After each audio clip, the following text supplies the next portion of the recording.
സർവേശ്വരി നമഃ. എല്ലാ സജ്ജനങ്ങൾക്കും എൻ്റെ സാദര പ്രണാമം. നമ്മൾ പൊതുവെ പരസ്പരം രണ്ടുപേർ കണ്ടുമുട്ടുന്ന സമയത്ത് ചോദിക്കുന്നതാണ്, എങ്ങനെയുണ്ട്, സുഖമല്ലേ എന്ന് ചോദിക്കും. നമ്മുടെ അറിവിൽ ഭൂരിഭാഗം പേരും പറയുന്നത് അങ്ങനെ കഴിഞ്ഞു പോകുന്നു എന്നാണ്, അല്ലേ? എനിക്ക് സുഖമായിട്ട് ഞാൻ പോകുന്നു എന്ന് പറയുന്നവർ എത്ര പേരുണ്ടാവും? ഭൂരിഭാഗം പേരും പറയുന്നത് ഇങ്ങനെയൊക്കെ തന്നെയാണ്. എന്ത് സുഖം, അങ്ങനെ കഴിഞ്ഞു പോകുന്നു എന്നാണ്. അപ്പോൾ ഞാൻ ഭാഗ്യഹീനനാണ് എന്നൊരു വിലാപം അതിലൂടെ വരുന്നുണ്ട്. ആ നിരാശയുടെ ഒരു ഭാവമാണ് പുറമേക്ക് വരുന്നത്. ഈ ഭാവം വരുന്നത് അക്കരപ്പച്ച എന്നുള്ള രീതിയിലാണ്. ആ ഒരു ചിന്താഗതിയാണ് നമ്മൾ ഈ രീതിയിലേക്ക് കൊണ്ടുപോകുന്നത്. അതായത് എന്ത് തന്നെ നേടിക്കഴിഞ്ഞാലും ശരി, മനുഷ്യരിൽ ഒരു പോരായ്മയുണ്ട്. അത് എത്ര വലിയവനാണ് ശരി, ഏത് സ്ഥാനത്തിരിക്കുന്നവനാണ് ശരി, എല്ലാം നേടിയോ എല്ലാം കിട്ടിയോ എന്ന് ചോദിച്ചാൽ ഈ കിട്ടിയെന്നവർ പറയാറില്ല. എപ്പോഴും ഒരു പോരായ്മയുടെ സ്വഭാവം അവർ നമ്മൾ കാണിച്ചു തരാറുണ്ട്. അപ്പോൾ അതുകൊണ്ട് നമുക്കറിയാം, എന്തൊക്കെ നേടിയാലും ശരി, ഏതെല്ലാം സ്ഥാനത്തെത്തിയാലും ശരി, ഒരു ശൂന്യത മനുഷ്യൻ അനുഭവപ്പെടുന്നുണ്ട്. അത് ബാഹ്യമായ വസ്തുക്കളുടെ സുഖം പരിമിതമാണ് എന്നതിൻ്റെ ഒരു സൂചനയാണ് നമുക്കിത് തരുന്നത്. ഏതെല്ലാം സുഖങ്ങൾ കിട്ടിയാലും നമുക്ക് അതിനെല്ലാം പോരായ്മയുണ്ട് എന്ന് തിരിച്ചറിയാനുള്ള ഒരു അവസരമാണ് ഇത്. അതൊരു സൂചനയായി കണ്ടുകൊണ്ട് നമുക്ക് എന്താണ് അടുത്തത്, എന്ത് കിട്ടിയാലും എന്തുകൊണ്ട് പോരായ്മ വരുന്നു എന്ന് തിരിച്ചറിയാൻ ശ്രമിക്കുമ്പോൾ, അല്ലെങ്കിൽ അതിനെക്കുറിച്ചുള്ള ചിന്തകൾ നമ്മുടെ മനസ്സിലേക്ക് വരുമ്പോൾ മാത്രമേ നമ്മുടെ വഴി നമുക്ക് ശരിയായ രീതിയിലേക്ക് തുറന്നു കിട്ടുകയുള്ളൂ. അപ്പോൾ യഥാർത്ഥ സുഖം ഉള്ളിലാണ് എന്നാണ് എല്ലാ ആചാര്യന്മാരും നമുക്ക് പറഞ്ഞു തന്നത്. നീ പുറമേ കാണുന്നതല്ല, നിൻ്റെ സുഖം അനുഭവിക്കാൻ വേണ്ടി നീ ഉള്ളിലേക്കാണ് നോക്കേണ്ടത് എന്ന് പറഞ്ഞു തരും. അത് നമ്മുടെ അവകാശമാണ്. നമ്മുടെ ഉള്ളിൽ തന്നെയുള്ള ആ സ്വഭാവത്തെ തിരിച്ചറിയാനുള്ള അവകാശം. നമ്മളതിന് അവകാശികളാണ്. നമുക്ക് അർഹമായ സ്വത്താണത്.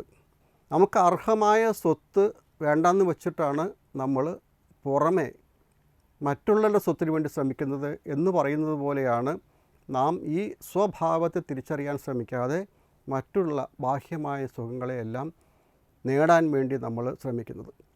ലൗകികമായൊരു കാഴ്ചപ്പാടിൽ മനുഷ്യന് അവൻ്റെ ബന്ധങ്ങൾ അല്ലെങ്കിൽ മാനുഷികമായ സ്നേഹം ഇതെല്ലാം ആവശ്യമുള്ള കാര്യമാണ്. സമൂഹത്തിൻ്റെ താളത്തിനത് ആവശ്യമാണ്, സമൂഹത്തിൻ്റെ നിലനിൽപ്പിനത് ആവശ്യമാണ്. ഇതൊക്കെ ശരിയാണ്. താൽക്കാലികമായി നോക്കുന്ന സമയത്ത് ഈ ബന്ധങ്ങൾക്കും എല്ലാം തന്നെ ഒരു സുഖവുമുണ്ട്. അനാവശ്യമാണ് എന്ന് പറയാൻ നമുക്ക് സാധിക്കുകയില്ല. പക്ഷേ അതിൻ്റെ പരിമിതികളെക്കുറിച്ച് നമുക്ക് ബോധ്യം വേണം. ആ ബന്ധങ്ങളുടെ എല്ലാം പരിമിതികളെക്കുറിച്ച് നമുക്ക് നല്ല ബോധ്യം വേണം. ഒരു ഉദാഹരണത്തിന്, എത്ര അടുത്ത ബന്ധുവാണെങ്കിലും നമ്മുടെ വീട്ടിലേക്ക് വന്നു കഴിഞ്ഞാൽ നമ്മൾ എത്ര ദിവസം താമസിക്കൂ? വളരെ കുറച്ച് ദിവസങ്ങൾ മാത്രമേ നമ്മൾ സന്തോഷത്തോടെ അവരെ നമ്മൾ താമസിപ്പിക്കുകയുള്ളൂ. അത് കഴിഞ്ഞാൽ നമ്മുടെ സ്വഭാവം മാറും. അതുപോലെ തന്നെ നമ്മുടെ അന്തരാത്മാവിൻ്റെ കേവല സ്വരൂപമാണ് യഥാർത്ഥ സുഖം അല്ലെങ്കിൽ സ്വസ്വരൂപം എന്നറിഞ്ഞ് നമ്മൾ മുന്നോട്ട് പോകാൻ നമുക്ക് സാധിക്കണം. പഥ്യമായത് എന്താണെന്ന് അറിയാതെ പ്രിയമായതെല്ലാം കൈക്കലാക്കാൻ വേണ്ടിയിട്ട് ഓടി നടന്ന് നമ്മൾ കിട്ടാതെ വരുമ്പോഴോ, അല്ലെങ്കിൽ അതിൽ നിന്നൊരല്പം മാത്രം നമുക്ക് കിട്ടുമ്പോഴാണ് നമുക്ക് നേരത്തെ ഞാൻ സൂചിപ്പിച്ച ആ ഭാഗ്യഹീനൻ എന്നുള്ളൊരു സ്വഭാവത്തിലേക്ക് നമ്മൾ വരുന്നത്, നിരാശയുടെ ഇതിലേക്ക് വരുന്നത്. നമുക്കൊന്നും അറിയാൻ സാധിക്കും, ഒരു വൃക്ഷത്തിൻ്റെ വിത്തിൽ നിന്ന് പിന്നീടുണ്ടാകുന്ന വൃക്ഷങ്ങളെല്ലാം അതുപോലെ തന്നെ ശക്തി ആർജിച്ച് എന്നുമില്ല. വിത്തൊന്നാണ്, പല വിത്തുകൾ നട്ടു ഒരേ വൃക്ഷത്തിൻ്റെ, പക്ഷേ എല്ലാം തന്നെ ഒരേ ശക്തിയിൽ ഒരുപോലെ ഉണ്ടാകണം എന്നില്ല. ഭൂമിയിൽ കുന്നുകളും കുഴികളും എന്നതുപോലെ ജീവിതത്തിലും സുഖവും ദുഃഖവുമുണ്ട്. പക്ഷേ സുഖത്തേക്കാൾ കൂടുതൽ ദുഃഖമാണ് നമ്മൾ കാണുന്നത്. സുഖാത് ബഹുതരം ദുഃഖം എന്നാണ് പറയുന്നത്. അപ്പം അത് തിരിച്ചറിയണമെന്നുണ്ടെങ്കിൽ ആത്മീയമായ ഒരു കാഴ്ചപ്പാട്, തിരിച്ചറിവ്, ഒരു അന്വേഷണം ആവശ്യമാണ്. ആ അതിലേക്ക് പ്രവേശിക്കാൻ വേണ്ടി, ആ തിരിച്ചറിവിൽ പ്രവേശിക്കാൻ വേണ്ടി നമുക്ക് പ്രായവും അല്ലെങ്കിൽ ശാരീരികമായ വളർച്ചയും മാത്രം പോരാ. അതിന് ഈശ്വര അന്വേഷണ എന്ന് പറയുന്ന ആ ഒരു ത്വര നമ്മുടെ ഉള്ളിൽ വളർന്നു വരണം. അതുണ്ടെങ്കിൽ മാത്രമേ ആ ഞാൻ എന്താണ്, അല്ലെങ്കിൽ എന്താണ് എന്നിൽ കുടികൊള്ളുന്ന സത്യം, ആ ശക്തി എന്താണെന്ന് നമുക്ക് തിരിച്ചറിയാൻ സാധിക്കുകയുള്ളൂ. അതിനു വേണ്ടിയിട്ടാണ് ആചാര്യന്മാർ നമുക്ക് അനേകം അനുഷ്ഠാനങ്ങൾ പറഞ്ഞു തന്നിട്ടുള്ളത്, അതിലൂടെ മുന്നേറാനാണ് പറഞ്ഞു തന്നിട്ടുള്ളത്.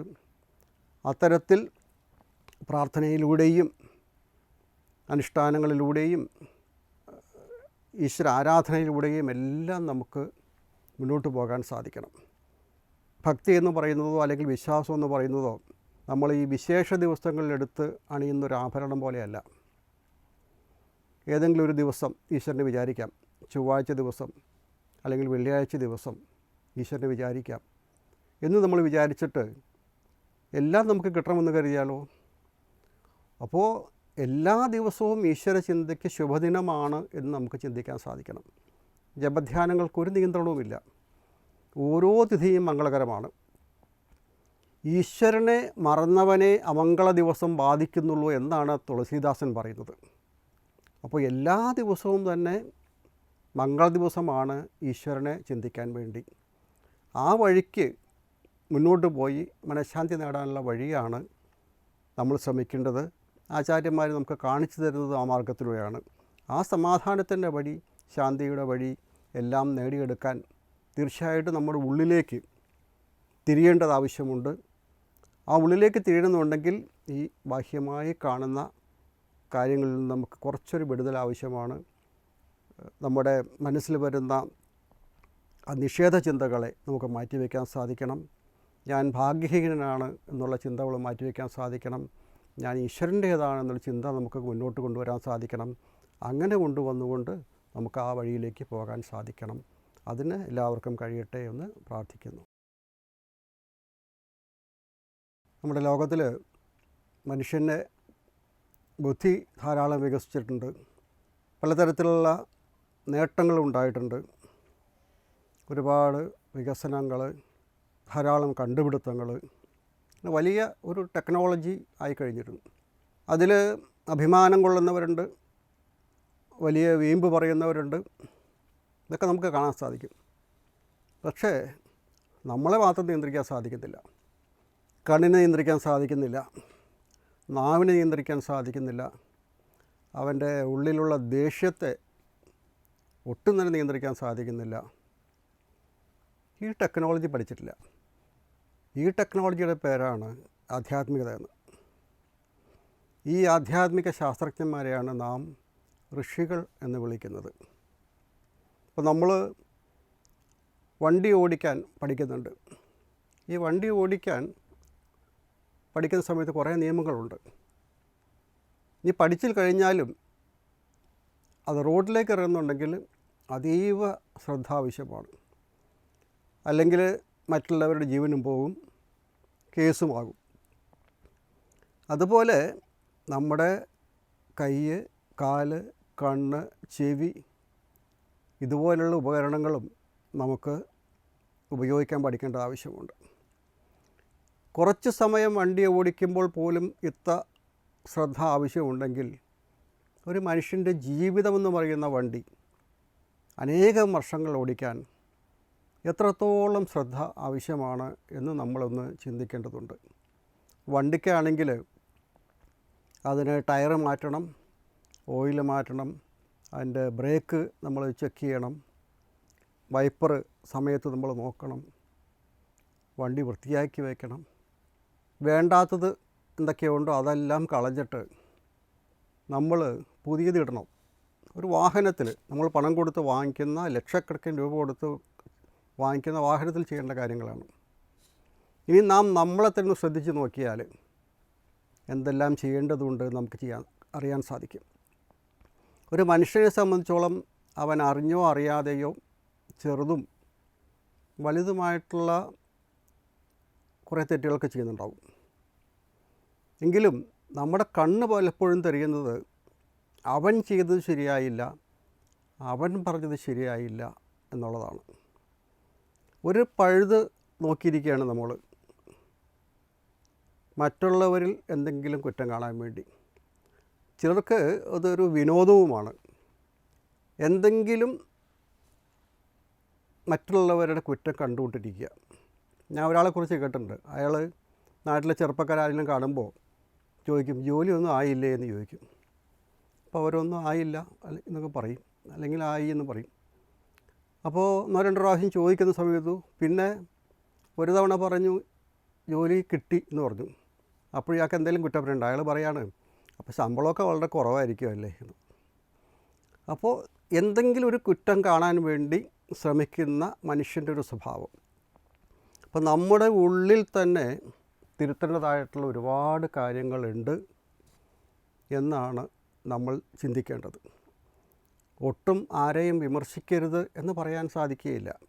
നാം തന്നെ നമ്മിലേക്ക് വിരൽ ചൂണ്ടാൻ, നമ്മിലേക്ക് ശ്രദ്ധിക്കാൻ, നമ്മുടെ സ്വഭാവത്തെ അറിയാൻ, നമ്മുടെ വാക്കുകളെ തിരിച്ചറിയാൻ, നമ്മുടെ പ്രവൃത്തികളെ തിരിച്ചറിയാൻ നാം തന്നെ ശ്രദ്ധിക്കേണ്ടത് ആവശ്യമുണ്ട്. ഒരു തെറ്റ് കാണുന്ന സമയത്ത് ആദ്യം നമ്മൾ ചിന്തിക്കുന്നത് എന്താ? അത് തെറ്റാണ്, അത് അയാൾ ചെയ്യരുത് എന്നാണ്. പക്ഷേ അടുത്ത തവണ നമ്മളത് മാറ്റണം, അത് ഞാൻ ചെയ്യരുതെന്ന് തീരുമാനിക്കാൻ സാധിക്കണം. അവിടെയാണ്. എൻ്റെ അച്ഛൻ മദ്യപാനിയായിരുന്നു, അതുകൊണ്ട് എൻ്റെ കുടുംബത്തിൽ ധാരാളം നഷ്ടങ്ങൾ സംഭവിച്ചിട്ടുണ്ട്, ധാരാളം അസ്വാരസ്യങ്ങൾ എൻ്റെ കുടുംബത്തിൽ ഉണ്ടായിട്ടുണ്ട്, എൻ്റെ കുടുംബത്തിൻ്റെ എല്ലാ സാമ്പത്തിക ഭദ്രതയും അതുകൊണ്ട് നശിച്ചിട്ടുണ്ട് എന്ന് മനസ്സിലാക്കി കഴിഞ്ഞാൽ അതിനെക്കുറിച്ച് പറഞ്ഞു നടക്കേണ്ടതിന് പകരം ആ പാരമ്പര്യം ഞാൻ തുടരേണ്ടതില്ല, ആ ചെയ്ത പ്രവൃത്തി ഞാൻ ചെയ്യില്ല, അതിന് പകരമായിട്ട് ആ ഒരു കാര്യത്തെ, ആ മദ്യപാനം എന്ന് പറയുന്ന കാര്യത്തെ ഞാൻ പൂർണ്ണമായിട്ടും ഒഴിവാക്കും എന്നാണ് നമ്മൾ ചിന്തിക്കേണ്ടത്. അതാണ് തിരുത്താൻ വേണ്ടി ചെയ്യേണ്ട കാര്യം. അതാണ് നേരത്തെ പറഞ്ഞ കളയേണ്ടതിനെ കളയണമെന്ന് പറഞ്ഞത്. അമ്മയെ ഉപദ്രവിക്കുന്നത് കണ്ട് വളർന്നൊരു കുട്ടി വളർന്ന് വലുതാകുന്ന സമയത്ത് ഞാൻ ഒരിക്കലും എൻ്റെ ഭാര്യയെ ഇങ്ങനെ ചെയ്യുകയില്ല, എൻ്റെ അമ്മ അനുഭവിച്ച ദുഃഖങ്ങൾ അല്ലെങ്കിൽ എൻ്റെ അമ്മ കഷ്ടപ്പെട്ടത് അതൊരിക്കലും ഞാൻ കാരണം എൻ്റെ ഭാര്യയ്ക്കുണ്ടാകുകയില്ല, തുടർന്ന് വരുന്ന എൻ്റെ കുട്ടികൾക്കോ അത്തരത്തിലുള്ള കാര്യങ്ങൾ പഠിക്കാനുള്ള അല്ലെങ്കിൽ കാണാനുള്ള ഒരവസരം ഞാൻ ഉണ്ടാക്കുകയില്ല എന്ന് തീരുമാനിക്കണം. ഇതാണ് ഒരു വ്യക്തി എന്നുള്ള നിലയ്ക്ക് നമുക്ക് ചെയ്യാൻ കഴിയുന്ന കാര്യങ്ങൾ. അപ്പോൾ തെറ്റ് കാണുന്ന സമയത്ത് ഈ കുറവ് എന്നിലുണ്ടോ എന്ന് നോക്കാനും കഴിഞ്ഞാൽ അതല്ലേ ഏറ്റവും വലിയ കാര്യം, അതല്ലേ നമ്മുടെ പുരോഗതിക്ക് ഏറ്റവും നല്ലത്. അപ്പോൾ നമ്മിൽ തിരുത്താൻ ധാരാളം കാര്യങ്ങളുണ്ട് എന്തെന്നുള്ള തിരിച്ചറിയാൻ സാധിച്ചാൽ പിന്നെ നമുക്ക് മറ്റുള്ളവരെ വിമർശിക്കാൻ നമ്മുടെ നാവ് പൊന്തുകയില്ല.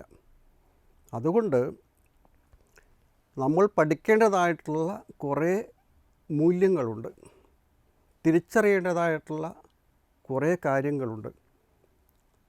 അങ്ങനെയുള്ള ഒരാളിൽ മാത്രമേ ദിവ്യമായിട്ടുള്ള എന്തെങ്കിലും കാര്യങ്ങളെ വളർത്തിയെടുക്കാൻ സാധിക്കുകയുള്ളൂ. ഈ ദിവ്യത്വം എന്ന് പറയുന്നത് ഉണ്ടാകുന്നത് മൂല്യങ്ങളിൽ നിന്നാണ്. അതിൽ ജീവിക്കുമ്പോഴും അത് ജീവിതത്തിൽ പകർത്തുമ്പോഴുമാണ് അത് ശരിയായി വരുന്നത്. അങ്ങനെയുള്ളവരെയാണ് നമ്മൾ ആദരിക്കുന്നതും മാതൃകയാക്കുന്നതും എല്ലാം തന്നെ. അതുകൊണ്ടാണ് നമ്മുടെ സമൂഹത്തിൽ നല്ല മാതൃകകളെ കാണുമ്പോൾ നമുക്ക് ഒരു ആവേശം വരുന്നത്, നമുക്ക് അവരോടൊരു ആഭിമുഖ്യം വരുന്നത് എല്ലാം അതുകൊണ്ടാണ്. ഇപ്പോൾ ഗുരു ആവശ്യമാണോ എന്ന് ചിലർ ചോദിക്കാറുണ്ട്. എന്താ ഗുരുവിൻ്റെ ആവശ്യം? നമുക്ക് കഴിവില്ലേ, ബുദ്ധിയില്ലേ? നമ്മൾ സ്കൂളിലേക്ക് അയച്ചത് അവിടെ അധ്യാപകർ ഒരു ഗുരുവിൻ്റെ സ്ഥാനത്ത് നിന്നുകൊണ്ട് നമ്മളെ പഠിപ്പിക്കുകയാണ്. അതുപോലെ തന്നെ നൃത്തമാകട്ടെ, വാദ്യമാകട്ടെ, സംഗീതമാകട്ടെ, അല്ലെങ്കിൽ മറ്റ് കലകളട്ടെ, എന്തു തന്നെ ആകട്ടെ, ഇതെല്ലാം അത് പഠിച്ചവരുടെ അടുത്ത് നിന്നാണ് നമുക്കത് നേടാൻ സാധിക്കുന്നത്. അതുപോലെ തന്നെ മനുഷ്യൻ്റെ ജീവിതത്തിൽ ഏറ്റവും അധികം പ്രാധാന്യമുള്ള, ഏറ്റവും ഉന്നതമായിട്ടുള്ള, ഏറ്റവും വിലമതിച്ചുള്ളതായിട്ടുള്ള അവൻ്റെ സമ്പാദ്യം, ആധ്യാത്മികമായ ഒരു പാരമ്പര്യം അവന് നേടാൻ സാധിക്കണമെന്നുണ്ടെങ്കിൽ, സാധിക്കണമെന്നുണ്ടെങ്കിൽ തീർച്ചയായും ഗുരുവിൻ്റെ ആവശ്യമാണ്. ആ ഗുരുവിൻ്റെ പ്രാധാന്യത്തെക്കുറിച്ചാണ് എപ്പോഴും നമുക്ക് ശ്രദ്ധിക്കേണ്ടത്, ചിന്തിക്കേണ്ടത്, മാനിക്കേണ്ടത്, നമ്മൾ ജീവിതത്തിലേക്ക് കൊണ്ടുവരേണ്ടത്. അതിനാണ് അമ്മയെപ്പോലുള്ള ഗുരുക്കന്മാരെല്ലാം നമുക്ക് ഇന്ന് നമ്മുടെ ജീവിതകാലത്തിൽ തന്നെ നമ്മളെ കൈപിടിച്ച് നയിക്കുന്നു, നമ്മളെ ആശ്വസിപ്പിക്കുന്നു, നമുക്ക് അഭയമായി തീരുന്നു.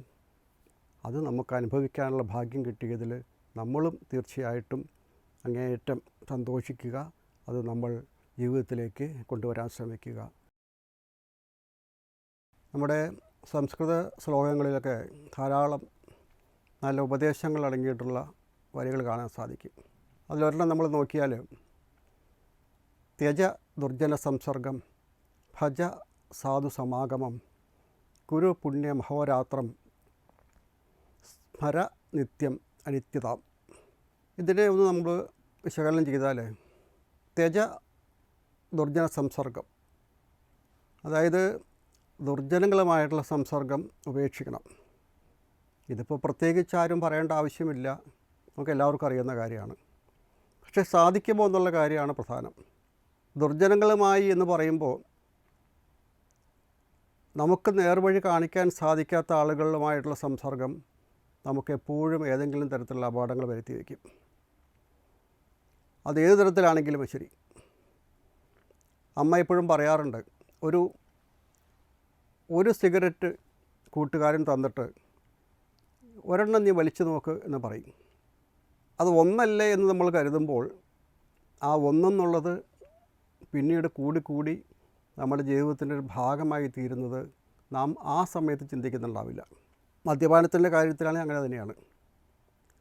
അപ്പോൾ ദുർജനങ്ങളുമായിട്ടുള്ള സംസർഗം എപ്പോഴും ഒഴിവാക്കാൻ ശ്രമിക്കണമെന്ന് പറയും. അപ്പോൾ ഒരാൾ കാണുന്ന സമയത്ത് അയാൾ ദുർജനമാണോ അല്ലെങ്കിൽ സജ്ജനമാണോ എന്ന് തിരിച്ചറിയുക, ഇതല്ല അവിടെ ഉദ്ദേശിക്കുന്നത്. നമ്മുടെ അനുഭവത്തിൽ, ജീവിതത്തിൽ കുറച്ച് നാളത്തെ അനുഭവം കൊണ്ട് തന്നെ നമുക്ക് മനസ്സിലാക്കാൻ സാധിക്കും ഒരാളായിട്ട് നമുക്ക് സംസർഗം വേണമോ വേണ്ടയോ എന്നുള്ളത്. അപ്പോൾ ആ സംസർഗം നമുക്ക് എത്രത്തോളം ദോഷം ചെയ്യും എന്നുള്ള കാര്യങ്ങൾ തിരിച്ചറിയാൻ സാധിച്ചാൽ നമ്മൾ ബുദ്ധിപൂർവ്വം അവിടെ നിന്ന് ഒഴിയാൻ ശ്രമിക്കുക, അതിൽ നിന്ന് മാറാൻ ശ്രമിക്കുക, അവരോടുള്ള ബന്ധത്തിൽ നമുക്ക് ഒരു അകൽച്ച ഉണ്ടാക്കാൻ സാധിക്കുക. ഇത് ചെയ്തില്ലെന്നുണ്ടെങ്കിൽ പിന്നീടുണ്ടാകുന്ന നഷ്ടം വളരെ വലുതായിരിക്കും. കാരണം നമ്മളെ ശരിയായ മാർഗത്തിൽ നമുക്ക് പോകാനുള്ള എല്ലാ കാര്യത്തിനും ആ ദുർജന സംസർഗം നമുക്ക് ഒരു തടസ്സമായി വരും. നമ്മുടെ ജീവിതത്തിലേക്ക് അതൊരു നഷ്ടമായും വരും. അതുകൊണ്ടാണ് പറയുന്നത് ദുർജനങ്ങളുമായിട്ടുള്ള സംസർഗം എപ്പോഴും നമ്മൾ ഒഴിവാക്കാൻ ശ്രമിക്കണം. പിന്നെ പറയുന്നുണ്ട് സാധു സമാഗമത്തെക്കുറിച്ചാണ് പറയുന്നത്. സാധുക്കള സമാഗമം. ഈ സാധുക്കൾ എന്ന വാക്ക് നമ്മൾ മലയാളത്തിൽ പറയുന്ന പാവപ്പെട്ടവരുടെ അർത്ഥത്തില്ല. മഹാപുരുഷന്മാർ, സിദ്ധന്മാർ, യോഗികൾ, മഹാത്മാക്കൾ, ഇവരെല്ലാം പറയുന്ന വാക്കാണ് സാധു. ഇപ്പോൾ സാധു സംഗമം എന്ന് പറയുമ്പോൾ അതേപോലെയുള്ള ആളുകളെ, നമ്മളെ നിയന്ത്രിക്കാൻ സാധിക്കുന്നവർ, നമ്മളെ നയിക്കാൻ സാധിക്കുന്നവർ, നമ്മളെ ഉയർത്താൻ സാധിക്കുന്നവർ, നമ്മൾക്ക് സദ്ഗതി തരാൻ കഴിയുന്ന ആളുകൾ, നമുക്ക് നല്ല ഉപദേശങ്ങൾ തരാൻ കഴിയുന്ന ആളുകൾ, ഇവരെയെല്ലാമാണ് ആ വാക്കിലൂടെ ഉദ്ദേശിക്കുന്നത്. അപ്പം അങ്ങനെയുള്ള ആളുകളെ നമ്മൾ സമ്പർക്കം ചെയ്യുമ്പോൾ, അവരോടുള്ള അടുപ്പമുണ്ടാകുമ്പോൾ, അതിലൂടെ നമുക്ക് കാരുണ്യം, ദയയും ക്ഷമയും സ്നേഹവും എല്ലാമുള്ള സദ്ഗുണങ്ങളെ നമുക്ക് വളർത്തിയെടുക്കാൻ സാധിക്കും. അത് നമ്മുടെ ഹൃദയത്തിലേക്ക് അതിനെ വളർത്തിയെടുക്കാൻ നമുക്ക് സാധിക്കും. ഇത്തരത്തിലുള്ള ഗുണങ്ങൾ ആദ്യമേ പറഞ്ഞതാണെങ്കിലോ നമ്മുടെ ഉള്ളിൽ നിന്ന് എല്ലാ തരത്തിലുള്ള നല്ല ഗുണങ്ങളും പോകുന്നു. അതേസമയം ഈ സാധുസംഘം ഉണ്ടാകുന്ന സമയത്ത് നമ്മുടെ ഉള്ളിലേക്ക് നല്ല ഗുണങ്ങളുടെ ഒരു ഒഴുക്ക്, അല്ലെങ്കിൽ നല്ല ഗുണങ്ങളെ വളരെയധികം സമ്പാദിക്കാൻ കഴിയുന്ന ഒരു അനുഭവം അല്ലെങ്കിൽ ഒരു അവസരം നമുക്കുണ്ടാക്കിയെടുക്കാൻ സാധിക്കുന്നു. ഇത് രണ്ടും നമ്മൾ ഏറ്റവും അധികം പ്രാധാന്യത്തോടെ കാണാൻ സാധിക്കണം. അടുത്തത് കുരു പുണ്യം മഹോരാത്രം എന്നാണ് പറയുന്നത്. പുണ്യം ചെയ്യുക. പുണ്യം എന്ന് പറയുമ്പോൾ നല്ല കാര്യങ്ങൾ ചെയ്യുക, മനുഷ്യനെ സേവിക്കുക, സഹായിക്കുക, ഇതെല്ലാം പുണ്യകർമ്മങ്ങളിൽ പെടും. അപ്പോൾ ആ പുണ്യകർമ്മങ്ങൾ ചെയ്യുന്നതിലൂടെ നമ്മൾ വാസ്തവത്തിൽ ഒരു ബാങ്കിൽ നമ്മൾ പണം സമ്പാദിക്കുന്നത് പോലെ തന്നെ നമ്മുടെ ഈ ജന്മത്തിൽ, നമ്മുടെ ഈ ജീവിതത്തിൽ പുണ്യകർമ്മങ്ങളിലൂടെ, എല്ലാം പുണ്യകർമ്മങ്ങൾ, കഷ്ടപ്പെടുന്നവനെ സഹായിക്കുക, നമ്മൾക്കൊണ്ട് ആവുന്ന രീതിയിൽ ആശ്വസിപ്പിക്കാനും സഹായിക്കാനും കഴിയുന്ന രീതിയിലേക്ക് നമുക്ക് ചെയ്യാൻ കഴിയുക, ഇതെല്ലാം നമുക്ക് പുണ്യം നേടിത്തരുന്ന കാര്യങ്ങളാണ്. അപ്പം അത്തരത്തിൽ പുണ്യം എത്രത്തോളം ഒരു വ്യക്തിക്ക് സമ്പാദിക്കാൻ സാധിക്കുമോ അത്രയും അവൻ്റെ ജീവിതത്തിലേക്ക് ഗുണമുണ്ടാകുന്നു എന്ന് പറയുന്നു എന്ന് മാത്രമല്ല, നമ്മുടെ വിശ്വാസം അനുസരിച്ചിട്ട് അവൻ്റെ വരും ജന്മത്തിലേക്ക് കൂടി ആ പുണ്യത്തെ നമ്മൾ ഉപയോഗിക്കാൻ സാധിക്കും. സാധാരണ പറയാറുണ്ട്, ഒരാൾ സുഖകരമായിട്ട് ജീവിക്കുകയാണെങ്കിൽ പറയും അവൻ ധാരാളം പുണ്യം ചെയ്തിട്ടുണ്ടെന്ന് പറയും. ആ പുണ്യം ചെയ്തിട്ടുണ്ട് എന്ന് പറയുമ്പോൾ അത് ഇപ്പോൾ ഈ ജന്മത്തിൽ ചെയ്തത് മാത്രം ഉദ്ദേശിച്ചിട്ടല്ല അങ്ങനെ പറയുന്നത്. അവനവൻ്റെ മുൻ ജന്മങ്ങളിൽ ധാരാളം പുണ്യം ചെയ്തിട്ടുണ്ട്. ആ സമ്പാദ്യത്തിൻ്റെയാണ് അവൻ ഇപ്പോൾ അവൻ്റെ ഈ വർത്തമാനകാലത്തിലെ ജീവിതഘട്ടത്തിൽ അവൻ ധാരാളം സുഖങ്ങൾ അനുഭവിക്കുന്നത്, ധാരാളം സമ്പാദ്യങ്ങൾ ഉണ്ടാകുന്നത്, സുഖകരമായി ജീവിക്കാനുള്ള സാഹചര്യങ്ങൾ ഉണ്ടാകുന്നത്. എന്തുകൊണ്ടാണ്? തീർച്ചയായിട്ടും അവൻ്റെ മുൻജന്മങ്ങളിൽ അവൻ അത്രയധികം പുണ്യകർമ്മങ്ങൾ ചെയ്തിട്ടുണ്ട്. ആ ആർജിച്ച പുണ്യത കൊണ്ടാണ് അവന് ഇപ്പോൾ സുഖമായിട്ട് ജീവിക്കാൻ സാധിക്കുന്നതെന്ന് പറയും. അടുത്തത് സ്മരനിത്യം അനിത്യതാം എന്നാണ്. അതായത് എപ്പോഴും നമ്മൾ ഓർക്കുക നിത്യമായിട്ടുള്ളത് എന്താണ്, അനിത്യമായിട്ടുള്ളത് എന്താണ് എന്ന് തിരിച്ചറിയാൻ നമുക്ക് സാധിക്കുക. അതായത് അനിത്യതയെ ഓർക്കുക, അനിത്യതയെ ഓർത്തുകൊണ്ട് നിത്യമായതിനെ സമ്പാദിക്കാനുള്ള വൈരാഗ്യം നമ്മൾ നേടിയെടുക്കുക. എന്ത് മനസ്സിലാക്കണം? അപ്പോൾ നമ്മൾ കാണുന്ന ഈ ലോകത്ത് കാണുന്നതെല്ലാം തന്നെ ക്ഷണഭംഗുരമായിട്ടുള്ള കാര്യങ്ങളാണ് എന്ന് തിരിച്ചറിഞ്ഞുകൊണ്ട് സത്യമേത് അനിത്യമേത് എന്ന് തിരിച്ചറിഞ്ഞുകൊണ്ട് മുന്നോട്ട് പോകാൻ സാധിക്കുക. എപ്പോഴും പറയുന്ന കാര്യങ്ങളാണ്, ഈ കാണുന്നതെല്ലാം നശിക്കും, നശിക്കാത്തത് ഒന്ന് മാത്രമേ ഉള്ളൂ, അത് നമ്മുടെ ആത്മാവാണ്, ഈശ്വരനാണ്, ചൈതന്യമാണ്, ബാക്കിയെല്ലാം നശിക്കും എന്നെപ്പോഴും എല്ലാ ആചാര്യന്മാരും പ്രഭാഷകരും ഗ്രന്ഥങ്ങളിലും എല്ലാം പറഞ്ഞു തരുന്നുണ്ട്. അത് ജീവിതത്തിലേക്ക് ഏറ്റവും പ്രധാനപ്പെട്ടൊരു കാര്യമാണ്. കാരണം എന്താ? ബാക്കിയെല്ലാം നഷ്ടപ്പെടും. അതുകൊണ്ടാണ് പറയുന്നത് അർത്ഥാഗ്രഹേ നിവർത്തന്തെ ശ്മശാനേ പുത്രബാന്ധവാഹ സുഹൃതം ദുഷ്കൃതം ചെയ്വ ഗച്ഛന്ത മനു ഗച്ഛതി എന്ന് പറയുന്നത് അതുകൊണ്ടാണ്. അതായത് നമ്മൾ സമ്പാദിക്കുന്നതെല്ലാം തന്നെ നമുക്ക് ഇവിടെ വിട്ടിട്ട് പോകേണ്ടി വരും. പിന്നെന്താ? നമ്മുടെ എല്ലാ ബന്ധുമിത്രാദികളും ശ്മശാനം വരെ മാത്രമേ നമ്മളെ കൂടെ ഉണ്ടാവുകയുള്ളൂ. അവിടെ നിന്ന് അവർ തിരിച്ചു പോകും. പിന്നെ നമ്മുടെ കൂടെ എപ്പോഴും ഉണ്ടാകുന്നത് എന്താ? സുഹൃതം ദുഷ്കൃതം ചെയ്യുക. ആ പുണ്യപാപങ്ങൾക്കനുസരിച്ചിട്ടായിരിക്കും നമുക്ക് അടുത്തതെന്താണ് നിശ്ചയിക്കപ്പെടുന്നത്. അതുകൊണ്ടാണ് അനിത്യമേത് നിത്യമേത് എന്ന് തിരിച്ചറിയാൻ വേണ്ടിയിട്ട് സൽക്കർമ്മങ്ങൾ ചെയ്തുകൊണ്ട് സാധുസംഗമം ചെയ്തുകൊണ്ട് പുണ്യത്തെ ആർജിച്ചുകൊണ്ട് മനുഷ്യൻ്റെ ജീവിതത്തെ പ്രയോജനമാക്കി തീർക്കണം എന്ന് എപ്പോഴും ഉപദേശങ്ങൾ ലഭിക്കുന്നത്. ആചാര്യന്മാർ എപ്പോഴും ആവർത്തിച്ച് പറയുന്നു. അതുതന്നെയാണ് ആ മാർഗത്തിലൂടെ മുന്നേറാൻ നമുക്ക് എപ്പോഴും ശ്രമിക്കേണ്ടത് ആവശ്യമാണ്. ഓം അമൃതേശ്വരി നമഃ.